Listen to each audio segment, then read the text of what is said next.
அனைவருக்கும் வணக்கம். சுபமாரிமுத்து திருப்பூரிலிருந்து இந்த பதிவு உங்களுக்காக. இந்த குடும்பம் பிரியாமல் இருப்பதற்கு எளிய பரிகாரத்தை இன்னைக்கு உங்களுக்கு நான் சொல்ல போகிறேன். இது ரொம்ப முக்கியம் இல்லையா? உங்களுக்கு வாழ்க்கையில் நீங்கள் கொஞ்சம் தெரிஞ்சுக்கணும் அல்லவா?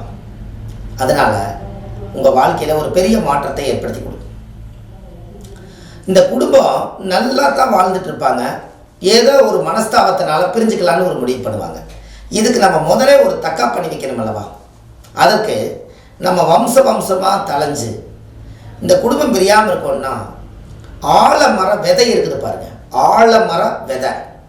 அந்த விதை கொண்டு போய் சிவன் கோவில் பக்கத்தில், ஒரு அம்பாள் கோவில் பக்கத்தில் கொண்டு போய் அந்த ஆலமரத்தை விதையை கொண்டுட்டு போய் நல்ல நாள் பார்த்து, உங்களுடைய ஜென்ம நட்சத்திரம், நீங்கள் பிறந்த கிழமை, இந்த மாதிரி ஒரு நாள் பார்த்து அந்த ஆலமர விதை அல்லது நாற்று கொண்டு போய் ஒரு ஆலயத்தில் கொண்டு போய் நட்ட வச்சு, இந்த ஆள் போல் தலைச்சு ஆலமரமாக வேர் ஊனி திரும்பி திரும்பி ஆலமரத்தில் இருந்து விழுதுகள் எல்லாம் எப்படி படர்ந்து வாழுதோ அதுபோல் என்னுடைய குடும்பம் படர்ந்து வாழணும்னு சொல்லி நீங்கள் இந்த ஆலமர விதையை கொண்டு போய் கோவிலில் கொண்டு போய் நட்ட வச்சுட்டு வாங்க. அன்னையோட உங்களுக்கு பிரச்சனை சால்வ் ஆயிடும்.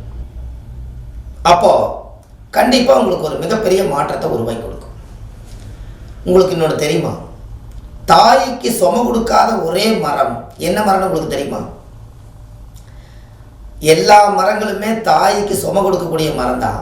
ஒரே ஒரு மரம் மட்டும்தான் தாய்க்கு சும கொடுக்காத மரம், ஆலமரம். ஏன் அப்படி? கொஞ்சம் பாருங்க, ஆலமரம் கொஞ்சம் தூரம் வளர்ந்து ஒரு 20 அடி மேலே போனதுக்கப்புறம் விழுதுகள் எல்லாம் கீழே அந்த அந்த மண் செவத்தில் ஆடி ஆடி அங்கே அந்த வேர் பிடிச்சி எல்லா பக்கமே வேர் பிடிச்சிக்கிட்டு இந்த மரம் மட்டும் சுமை இல்லாமல் இருக்கும். அப்போ ஆலமரம் மட்டும்தான் சுமை இல்லாத மரம். தாய்க்கு சுமை கொடுக்காத மரம் ஆலமரம். அது எவ்வளோ பெரிய விஷயம்னு பார்த்தீங்களா? இது மாதிரி எல்லாம் நீங்கள் வாழ்க்கையில் தெரிஞ்சுக்கணும். அப்போ நீங்கள் ஆலமரத்தை போய் சுற்றிட்டு வந்தால் நம்மளுக்கு குடும்பம் சந்தோஷ நிம்மதியாக வாழுங்கிறது உங்களுக்கு தெரியுதா?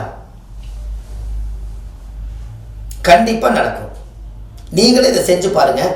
உங்கள் வாழ்க்கையிலே குடும்பம் எதுவும் பிரிவினை வராது, ரொம்ப நல்லா இருப்பீங்க என்று சொல்லி அடுத்த பதிவில் உங்களை சந்திக்கிறேன். சுபமாரிமுத்து. நன்றி, வணக்கம்.